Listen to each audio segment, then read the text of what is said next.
The book of Hosea, chapter 5, King James. Hear ye this, O priests, and hearken, ye house of Israel, and give ye ear, O house of the king.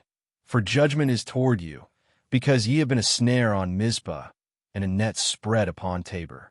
And the revolters are profound to make slaughter, though I have been a rebuker of them all. I know Ephraim, and Israel is not hid from me. For now, O Ephraim, thou committest whoredom, and Israel is defiled. They will not frame their doings to turn unto their God. For the spirit of whoredoms is in the midst of them, and they have not known the Lord. And the pride of Israel doth testify to his face. Therefore shall Israel and Ephraim fall in their iniquity. Judah also shall fall with them. They shall go with their flocks and with their herds to seek the Lord, but they shall not find him. He hath withdrawn himself from them. They have dealt treacherously against the Lord, for they have begotten strange children. Now shall a month devour them with their portions. Blow ye the cornet in Gibeah, and the trumpet in Ramah. Cry aloud at Bethaven.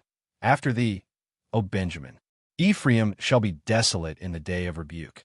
Among the tribes of Israel have I made known that which shall surely be.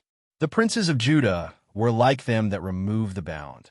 Therefore I will pour out my wrath upon them like water. Ephraim is oppressed and broken in judgment, because he willingly walked after the commandment. Therefore will I be unto Ephraim as a moth, and to the house of Judah as rottenness. When Ephraim saw his sickness, and Judah saw his wound, then went Ephraim to the Assyrian, and sent to King Jareb. Yet could he not heal you, nor cure you of your wound. For I will be unto Ephraim as a lion, and as a young lion to the house of Judah. I, even I, will tear and go away. I will take away, and none shall rescue him.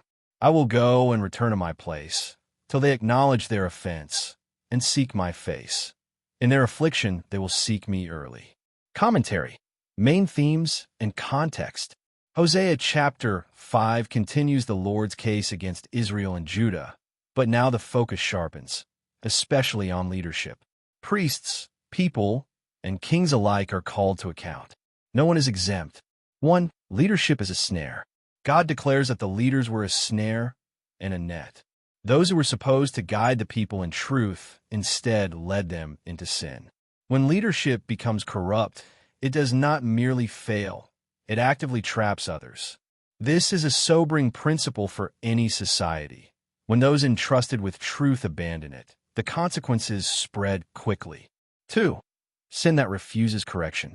They will not frame their doings to turn unto their God. The issue is no longer ignorance, it is stubbornness. The people are so entrenched in sin that they are unwilling to even consider returning. Pride blinds them, and pride ultimately leads to their fall. 3. God's withdrawal. One of the most serious judgments in this chapter is not immediate destruction, but God withdrawing his presence. The people continue religious activity, bringing flocks and herds, but they cannot find him. This teaches a crucial truth. Outward religion without a repentant heart is empty.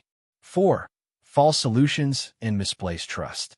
Instead of turning to God, Israel turns to foreign powers, specifically Assyria, for help.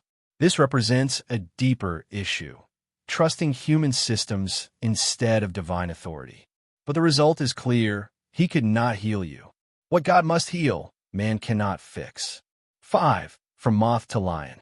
God describes himself first as a moth and rottenness, a slow, almost unnoticed decay. But when warnings are ignored, he becomes like a lion, swift and decisive in judgment. This progression shows that God is patient, but not indifferent. 6. Affliction that leads to seeking God. The chapter ends with a powerful statement. In their affliction, they will seek me early. God allows consequences not as an end, but as a means to bring people back to him. Affliction becomes the turning point where pride is broken and hearts begin to seek the Lord again. 7. Primary message.